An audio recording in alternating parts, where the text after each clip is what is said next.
One thing that makes diving popular is that you can enjoy it in so many different environments, each with characteristics that make it special. Besides coral reefs and temperate ocean, diving's popular in lakes, reservoirs, springs, flooded quarries, rivers, and human-made dive sites. In all of them, 6 environmental conditions affect you as a diver, though how and the extent depend on the environment. In most environments, temperature varies seasonally, but water also tends to form temperature layers, getting colder as you go deeper. The depth at which you find colder water depends on the environment, season, and water motion. What's important is to wear exposure protection based on your planned depth. Visibility can range from just a meter or a few feet to more than 30 meters or 100 feet. It's usually defined as how far you can recognize a diver horizontally. Like a dust storm in air, lots of particles in the water reduce the visibility. Water movement, weather, plankton, and the bottom composition can all contribute to suspended particles and lower visibility. Lower visibility doesn't necessarily mean a poor dive. What you see is more important than how far. But lower visibility can make it harder to stay with buddies, so stay close, take your time, and watch each other. Navigation usually requires more attention, and it's easier to get disoriented while descending and ascending. As you've learned, it's easiest to descend and ascend along the bottom or a line, and this is especially true in lower visibility. But you can use your dive computer to watch your depth if you don't have a reference. If the visibility is so poor that you wouldn't have fun, it's usually best to not make the dive or end it if you've already started. Clear water can cause disorientation too. Again, a reference helps. You can also get too far from your buddy even though you can see each other. Remember to stay close. The 2 types of water movement that affect you as a diver are waves and current. We'll look at how waves affect diving later in this section. Currents affect diving because you can't swim against any but a very weak one. So you need to use the appropriate techniques. Because they're often strongest at the surface and weakest near the bottom, plan a dive in a current so you avoid long surface swims. Begin your dive swimming into a mild current. That way, when you turn the dive, the current helps carry you toward your exit point rather than pushing you away from it. Especially on the surface, don't swim against anything but a very weak current. Doing so can exhaust you. Swim across the current to reach shore, to reach a line trailed behind the dive boat for this purpose, or to get out of the current, depending upon the situation. When boat diving, if you can't get to the boat due to a current, remain calm, stay with your buddy, inflate your BCD, and use your signaling devices to get the boat to pick you up. Drift diving helps you deal with currents by letting you float with them. It's an exhilarating way to dive that's popular where strong oceanic currents prevail. You can learn the techniques in the PADI Drift Diver course. The bottom composition may be silt or mud, sand, rock, coral, or vegetation, with more than one common at most dive sites. Regardless of type, avoid bottom contact as much as possible so you don't stir it up and reduce the visibility, to help avoid cuts and stings, and so you don't damage aquatic life. Stay neutrally buoyant with your gear streamlined well above the bottom. If you must contact the bottom, choose a place without sensitive aquatic life and hazards, and settle onto it gently, ideally with little more than fin tip contact. When you're close to the bottom, watch where you put your hands and feet. When wading in or out during a shore dive, some bottom contact is unavoidable. If necessary where you're diving, wear wetsuit boots to reduce the risk of cuts from rocks or stings from stepping on aquatic life. Wade just deep enough to start swimming. Sunlight affects how much light you have underwater, but it can also cause sunburn, perhaps the most common injury divers get. But it's easy to avoid. Use sunscreen and stay in the shade when you can. cover up with clothing and remember that you can still burn when it's overcast. Repeated long-term exposure to bright sunlight can damage your eyes, so protect them with good quality sunglasses. There's great diving in both freshwater and saltwater. Your skills apply to both, but a few differences generally apply. Freshwater is less dense and you don't need as much weight, so check proper weighting when going from salt to freshwater or vice versa. Marine environments tend to have more aquatic life and more water motion, waves, currents, and tides. Freshwater environments are more likely to have bottoms that stir up easily and have distinct cold water layers as you go deeper within the recreational depth range. As a diver, you develop the ability to assess dive conditions. You learn to do this from your instructor, other divers, and experience, so that you can assess dive conditions based on the weather, season, water motion, how the water looks, reports online or from other divers, and dives you've made at similar sites. Your assessment includes deciding whether or not to dive. If you have a concern, get more information about how to handle it if you can. If you can't address the issue, then go elsewhere or dive another day. Remember that ultimately, you decide to dive. You are responsible for your own safety, so only you can make the final decision to dive. As discussed in Section 1, an environmental orientation helps you learn to address what's unique to an environment. You learn to assess conditions and to eliminate potential concerns. Orientations improve your safety, but they also make your diving more interesting, rewarding, and enjoyable. Every diver has limits. Whether you're new or very experienced, dive within your limits. This means you don't exceed your training and your experience limits. It also means you stay within your comfort limits. This is important because data suggests that failure to dive within personal limits contributes to incidents and accidents. It does this because some forms of diving may have hazards that may not be obvious. It takes training to recognize and avoid them. It can cause false security. Sometimes, if nothing goes wrong, a diver exceeds limits, like entering some wrecks without proper training or gear, and gets away with it. Unfortunately, this encourages doing it again. When a problem arises, though, the diver is completely unprepared to deal with it. Anxiety can cause divers to neglect potential problems. This happens when divers know they've exceeded their limits and focus on that so much it distracts them from other concerns. Expand your limits by continuing your education and gradually gaining experience. Don't let peer pressure influence you to dive beyond your limits or comfort. Suggest a more conservative dive, or dive with another buddy who will dive within your limits. This is not only the better choice for safety, but you'll enjoy yourself more because you can dive with confidence instead of worry.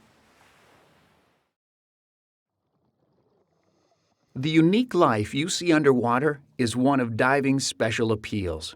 It may be your main reason for diving.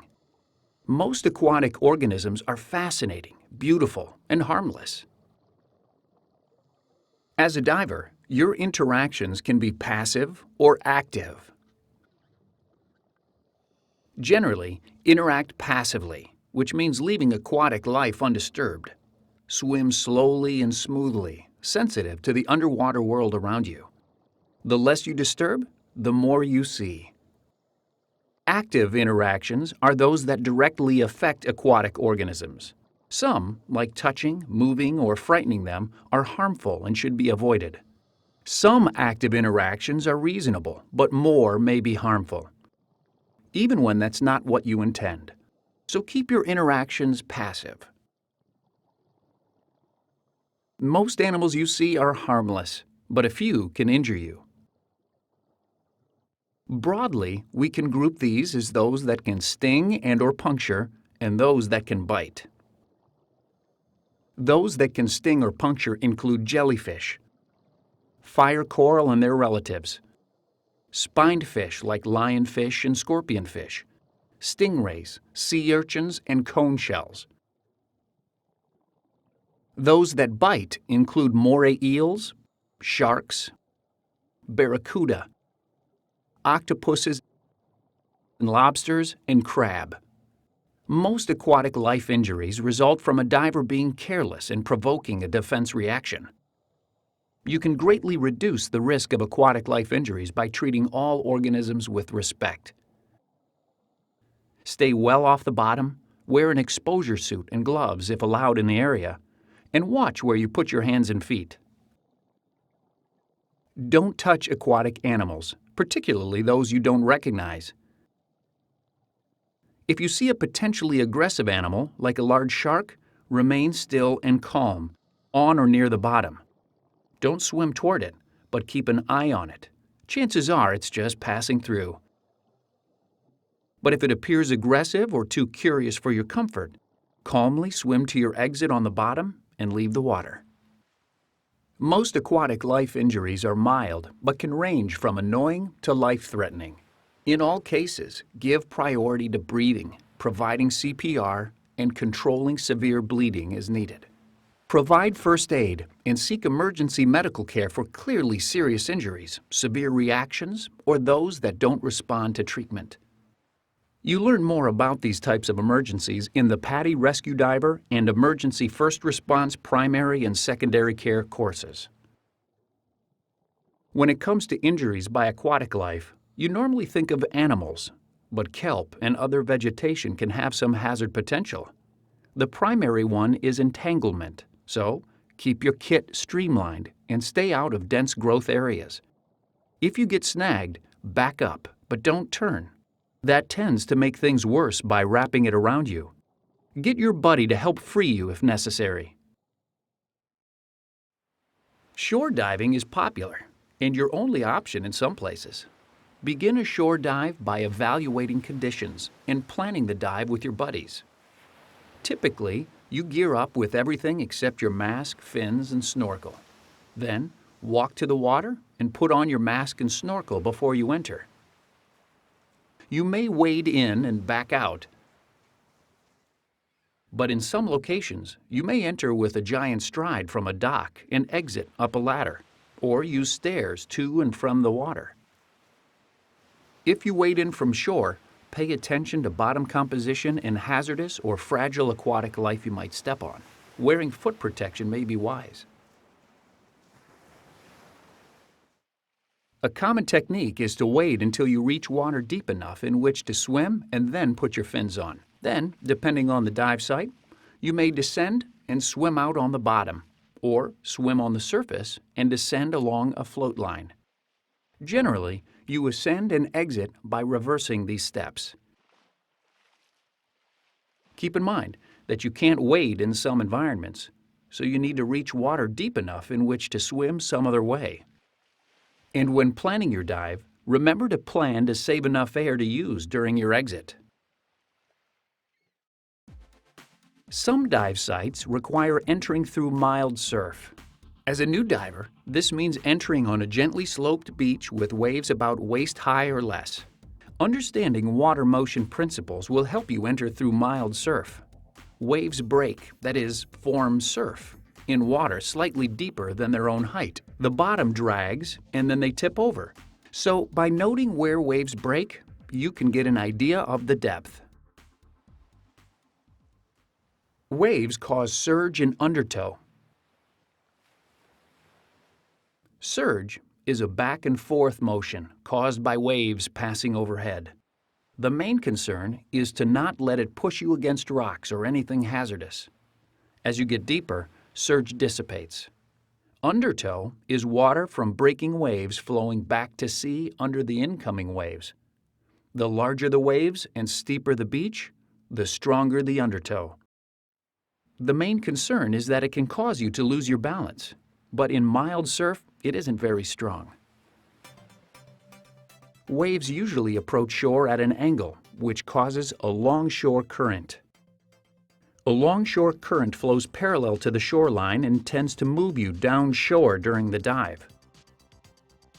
You can plan for this by swimming into the current during the dive or planning to exit somewhere downshore. Sometimes, waves push over an obstruction that blocks water from flowing back to sea on the bottom. When this happens, the water may funnel seaward through a narrow opening. Past the opening, the flow dissipates. This is called a rip current. Rip currents can be alarming because they carry you away from the shore rapidly, and they're too strong to swim against. Most accidents involving rip currents result from panic, not the current. If you get in one, don't fight it. Inflate your BCD and swim at a sustainable pace across it until you're clear. Then swim back to shore. Some areas may have recommendations specific to local rip currents. A wind blowing from shore can push surface water out to sea. This causes an upwelling, which is deeper water rising to replace the surface water. Upwellings tend to make dive conditions clearer but cooler, so you may need more exposure protection. The moon and the sun's gravities pull on the oceans, causing a slight bulge. As the Earth turns, this causes the tides, a rise and fall in the sea level. Tides cause currents, especially when they flow in and out of a narrow area, affect the depth, and can change the visibility. Tidal changes range from significant to unnoticeable, but they're very predictable. Generally, the best time to dive is at high tide. You can find local tide times and heights online or with an app. If the tide changes are significant, ask a local dive professional for an orientation to local techniques. Now let's look at the techniques you use to enter through mild surf. Start by watching where the waves break and their pattern, so you enter when waves are absent or at their smallest. Enter with everything in place except your fins, breathing from your regulator, and have just enough air in your BCD to float. With your buddy, wade quickly to deeper water. When a wave comes, stand like this for stability, and so your mask and regulator don't get dislodged. If you're using a float, tow it behind you. In water deep enough to swim, pull on your fins and surface swim out. The idea is to pass through the surf as quickly as you can.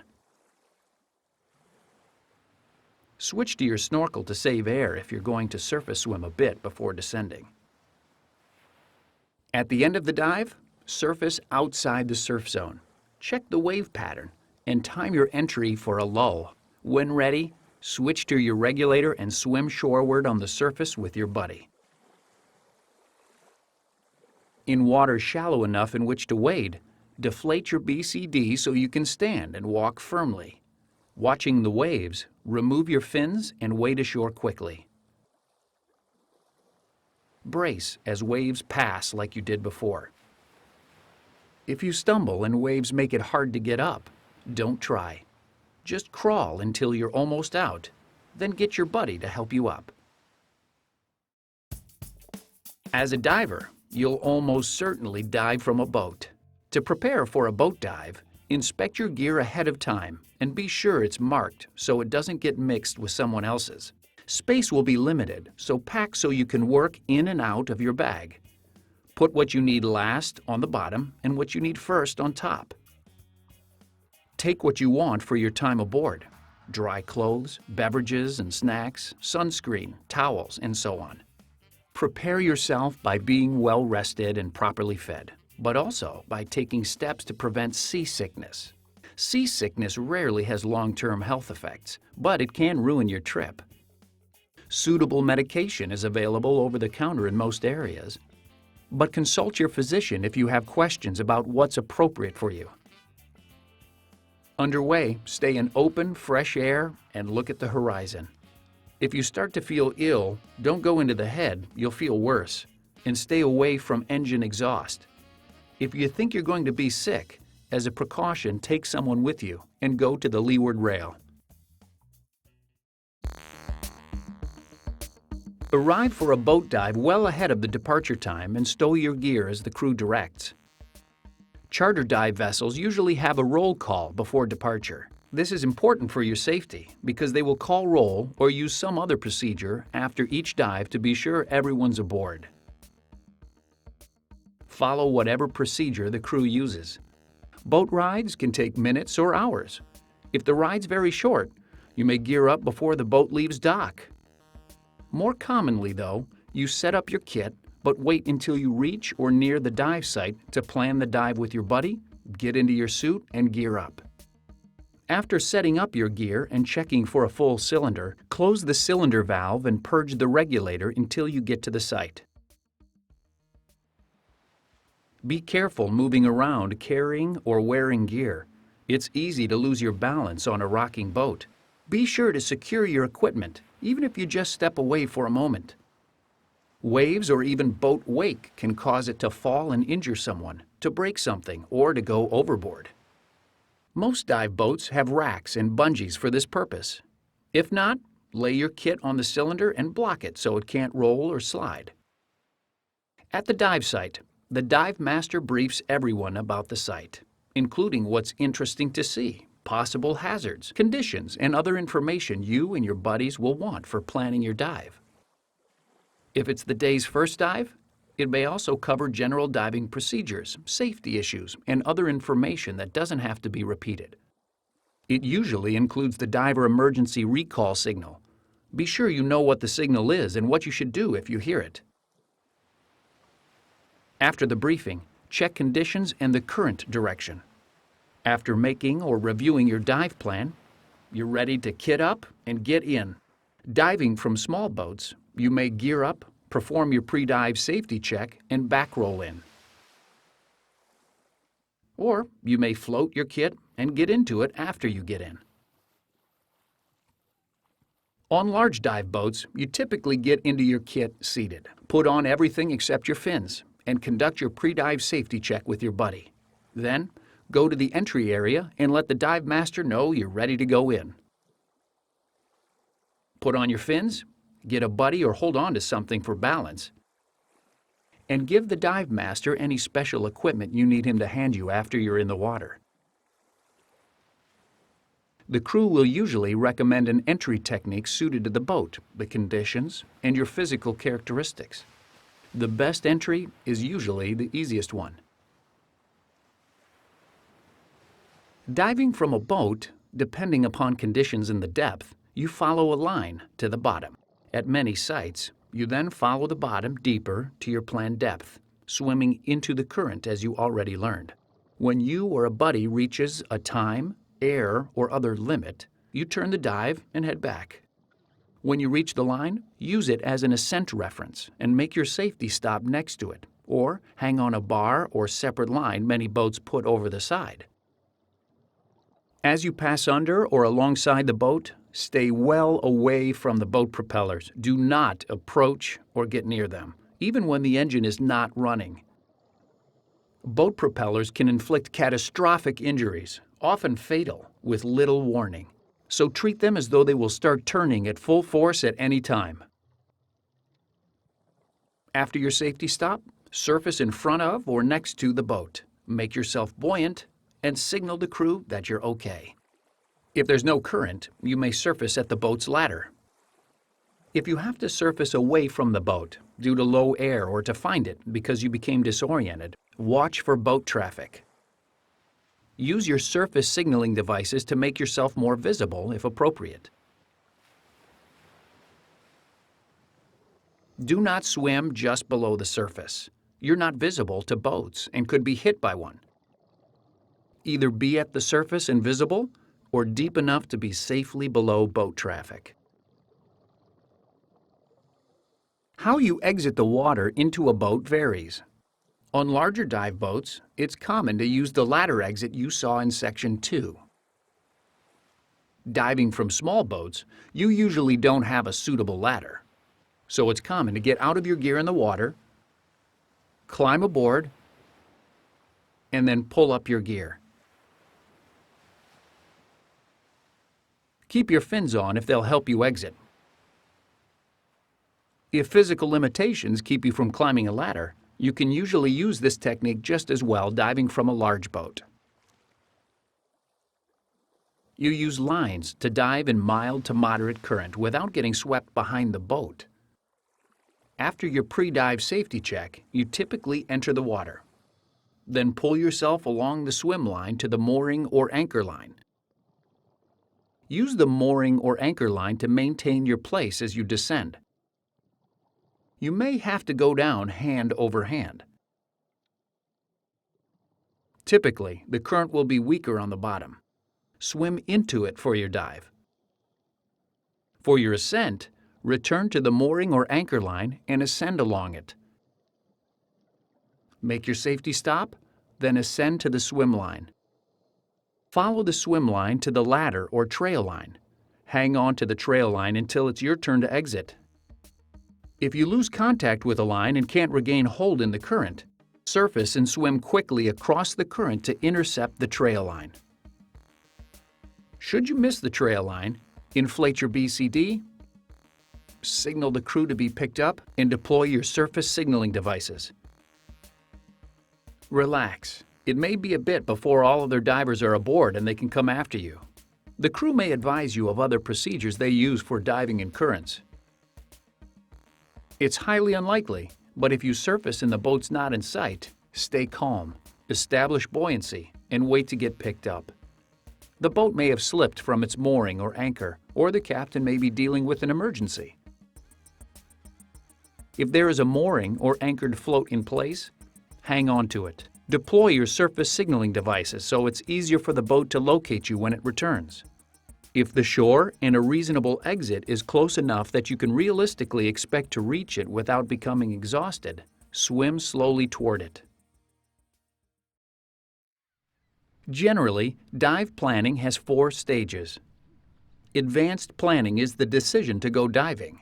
You decide on a buddy, choose a dive site, agree on an objective, schedule logistics, and generally check dive conditions, as well as weather, surf, tides, and so on. Start preparation planning a day or more before you go. Inspect your gear and have your cylinder filled if necessary. Recheck conditions if it has been several days since you last checked, and start packing your gear as appropriate. Last-minute preparation is what you do right before you head out. Recheck conditions, if appropriate, for last-minute changes. Let someone know where you're going, including when you expect to return, what to do if you're late, and your mobile number. Gather personal items that you want with you, like your certification card, sunscreen, smartphone or tablet, beverages, and so on.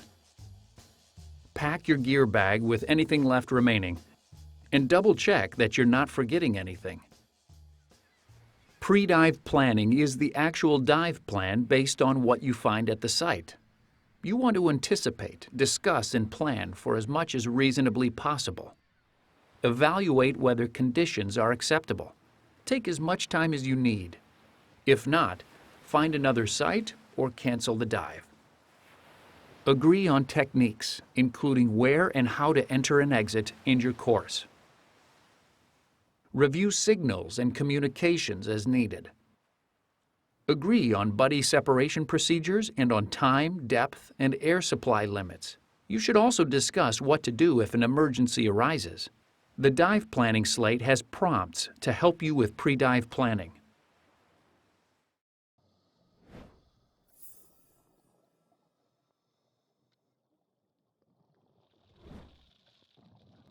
Diving's safety record is better than many other sports and activities, but it still has hazards and risks.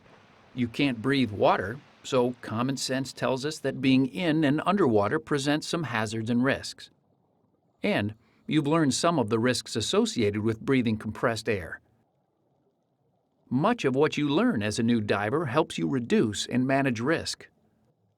But like most things in life, you can't eliminate it entirely. To reduce the likelihood of problems, dive within your limits. Stay fit and keep your skills sharp. Follow safe diving guidelines, have the recommended equipment, and do as you've been trained, even when it doesn't seem necessary.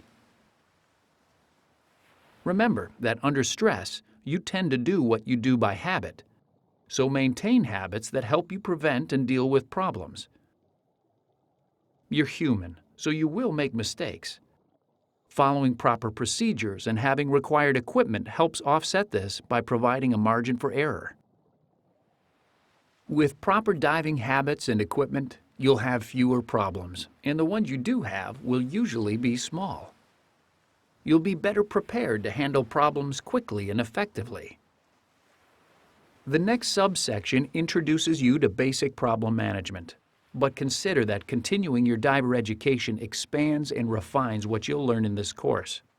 For instance, it's recommended that you complete the PADI Rescue Diver and Emergency Oxygen Provider courses, as well as Emergency First Response primary and secondary care training, especially if you plan to dive away from immediate assistance by paramedics, lifeguards, and professional dive guides. Most diver in distress situations occur at the surface. You can prevent or control most of these by doing what you've been taught.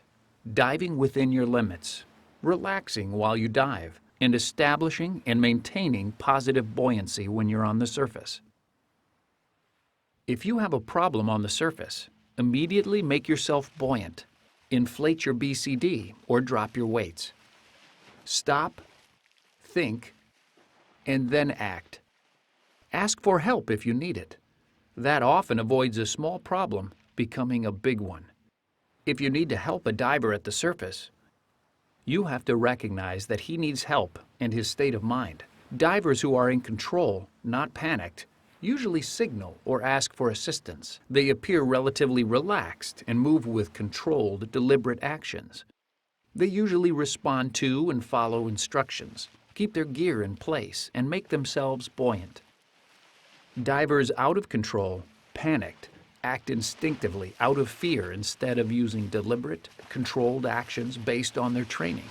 They will struggle violently and expend tremendous energy staying at the surface, even until becoming exhausted. They typically don't establish buoyancy, but will climb on anything or anyone to keep from sinking. They reject their masks and mouthpieces, have wide, unseeing eyes, don't follow instructions, and have quick, jerky movements. Panicked divers need immediate help because they may struggle until exhausted, then be at risk of sinking and drowning. Follow 4 steps when you help another diver. First, establish buoyancy for yourself and the diver. Ideally, throw or extend something that floats. If you must make contact to help, first make yourself buoyant, then inflate his BCD or drop his weights. Second, calm the diver by reassuring him. And third, help the diver establish breathing control. Have him breathe slowly and deeply to encourage relaxation. If possible and appropriate, give him a chance to recover before doing anything else. Finally, assist the diver to the boat or shore. Even divers in control may need help due to leg cramps or other problems. You'll practice diver toes during training.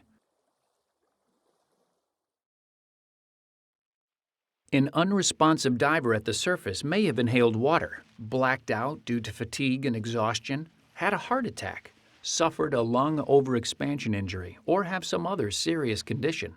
He needs immediate help. The primary concerns are to check for breathing and to begin rescue breathing if it's needed. A diver who's floating face down at the surface may be resting or watching what's underwater, but he could be unresponsive. Good buddy communication avoids confusion, but check responsiveness if a diver floats motionless like this for more than a few moments. Assume a diver who floats in an odd position or who panics and then stops moving to be unresponsive. To assist an unresponsive diver, establish buoyancy for yourself and the victim. Call for help to the boat or shore.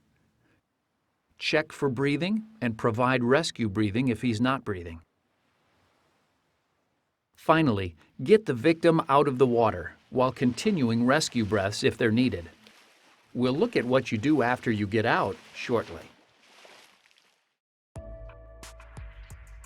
Again, you prevent or control most underwater problems by doing what you've been learning. Relax while you dive. Plan your air use with your buddy and watch it closely. and dive within your experience and training limits. You've learned about overexertion previously, but let's review it because it's a common underwater problem. You help prevent overexertion by staying relaxed, breathing slowly and deeply. Avoid strenuous activity. If you start to overexert, you may feel air-starved if you demand air faster than your regulator can supply it. If it happens, don't ignore the feeling.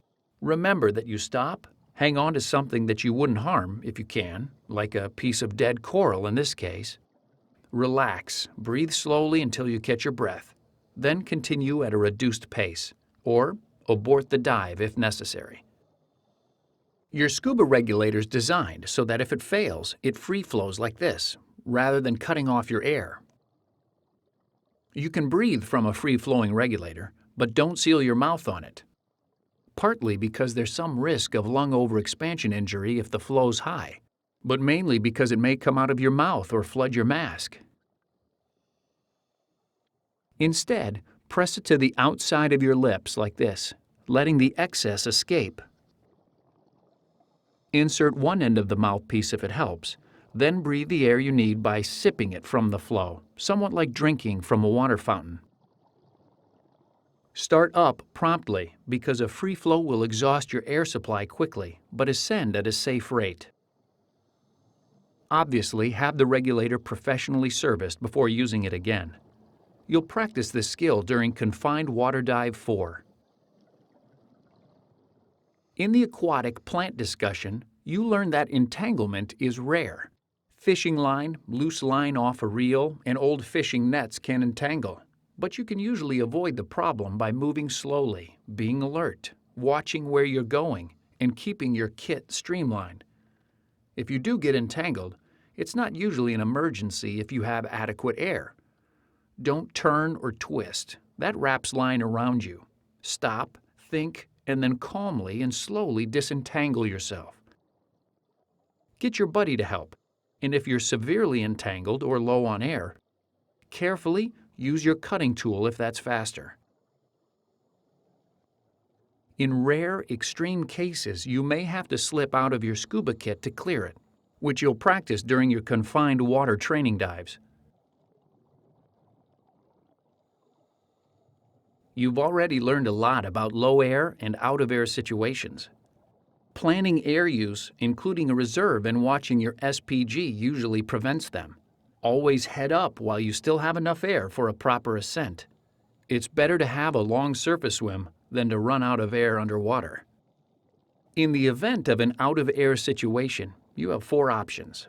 One is to make a normal ascent when you still have some air but feel significant breathing resistance. You get more air as the surrounding pressure drops, so breathe lightly and make a controlled, continuous ascent, no safety stop, to the surface. An alternate air source ascent is your best all-around choice. You're already familiar with this and you practice it many times during training.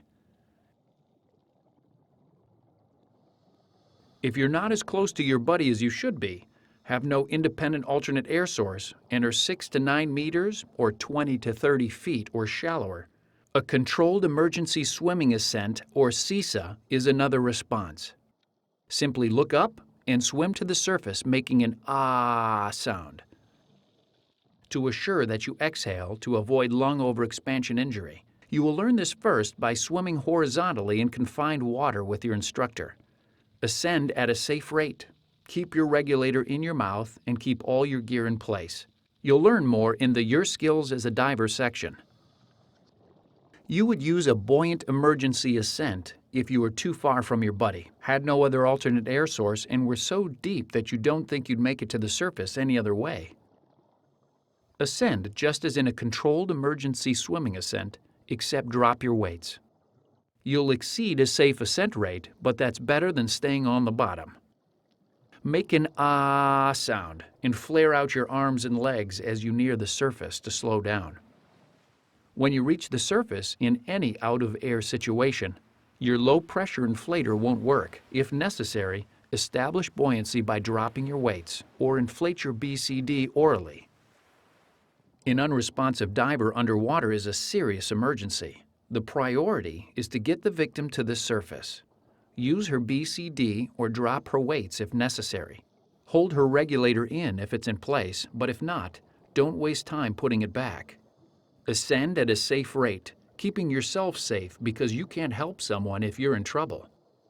If you lose control of the victim, let her rise to the surface ahead of you. At the surface, follow the procedures you saw earlier.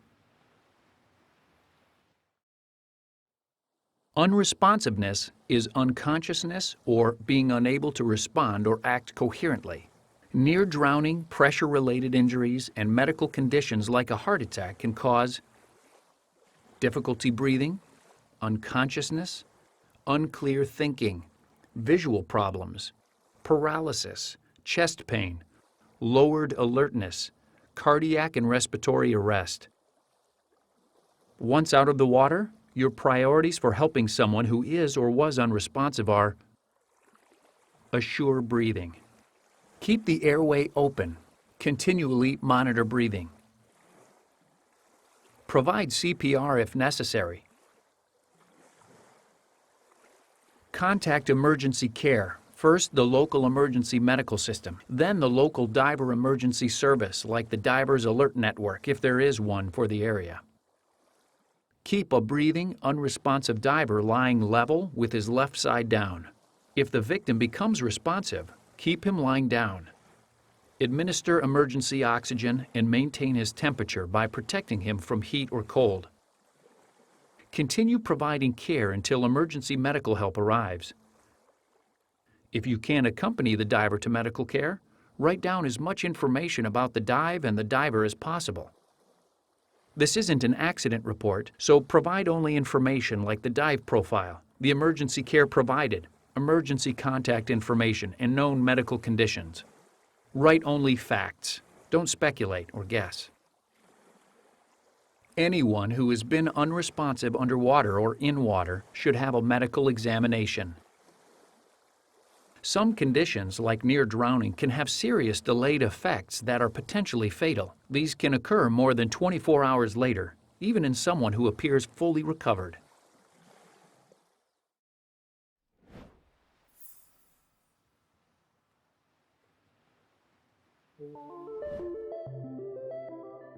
Let's look at your options for surface signaling devices. You should have at least two: an audible device that attracts attention with noise, and a visual device that makes it easier to see you from a distance. Whistles are the most common audible devices. Attach yours here, where it's out of the way but easy to use in an emergency. Low-pressure horns use your cylinder air. They're very loud, but have a regular whistle too in case your cylinder's empty. Inflatable signal tubes fit in your pocket, yet stand a meter or 3 feet or more out of the water when deployed. They make it much easier to see you, especially in rough conditions. Delayed surface marker buoys, DSMBs, do the same job. The main difference is that you can deploy them from underwater. Signal mirrors get attention by reflecting the sun. They're useful for signaling aircraft as well as boats. Signal lights and flashers designed for diving are good options for night diving. You may use a dive float when shore diving or when going some distance from a boat. Dive floats give you something to rest on, mark dive sites, help carry accessories, provide emergency flotation, and support dive flags. The best type depends on what uses you have in mind. Tow a dive float with line on a proper reel. Loose line poses an entanglement hazard.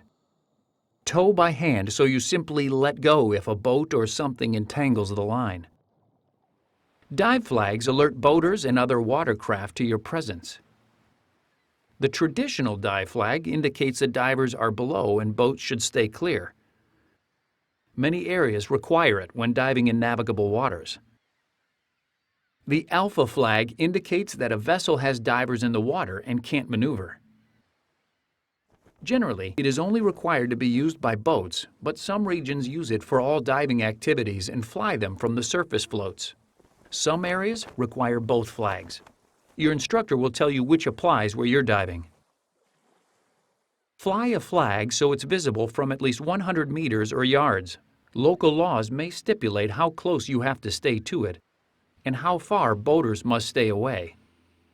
If not, the general rule is for divers to stay within 15 meters or 50 feet and boaters to stay 30 to 60 meters or 100 to 200 feet.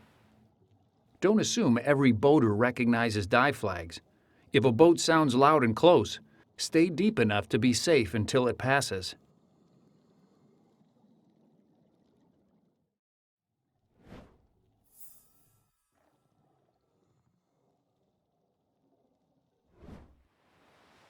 You've seen several entries you may learn during the course. Another you may learn is the seated back row. It's useful from small boats and swim steps that are close to the water.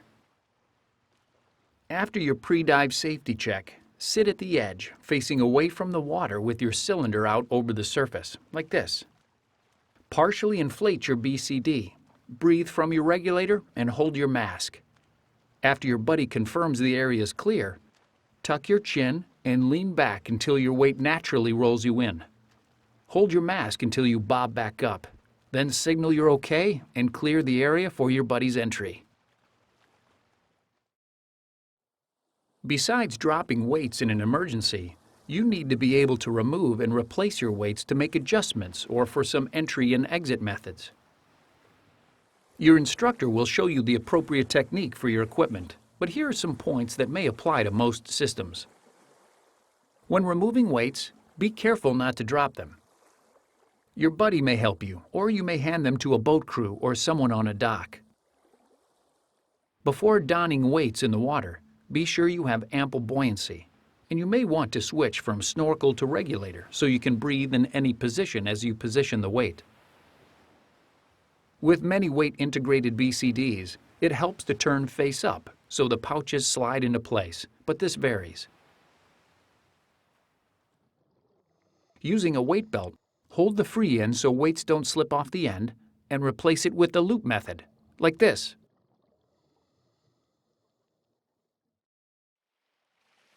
Cramps are painful involuntary muscle contractions. In diving, they're most common in the feet and legs. If you get a cramp, stop, signal your buddy, and let the muscle rest. Gently stretch and massage the muscle. Use your fin, like this. If your buddy has a cramp, you can help by giving her something to press against, like this. Wait a few minutes after the cramp subsides before continuing at a slower pace. After learning basic buoyancy control, the next level is hovering. Establish neutral buoyancy, then gently push off the bottom, like this. You should hover without using your hands and fins, rising and sinking a bit as you inhale and exhale. You can control your position a bit by slightly raising or lowering how deeply you breathe, but don't hold your breath. It may take some practice to get the knack. Your instructor will have you work on this until you can hover for at least 30 seconds.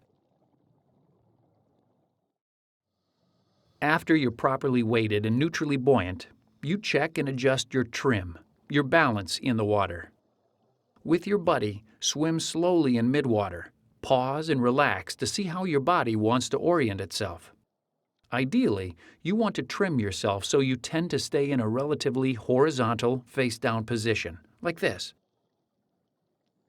If your feet rise or sink significantly, or if you roll face up, your instructor will help you reposition your weight and gear for a better trim.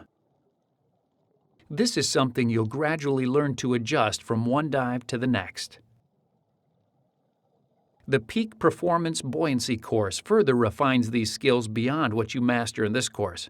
Ask your instructor or visit PADI.com for more information.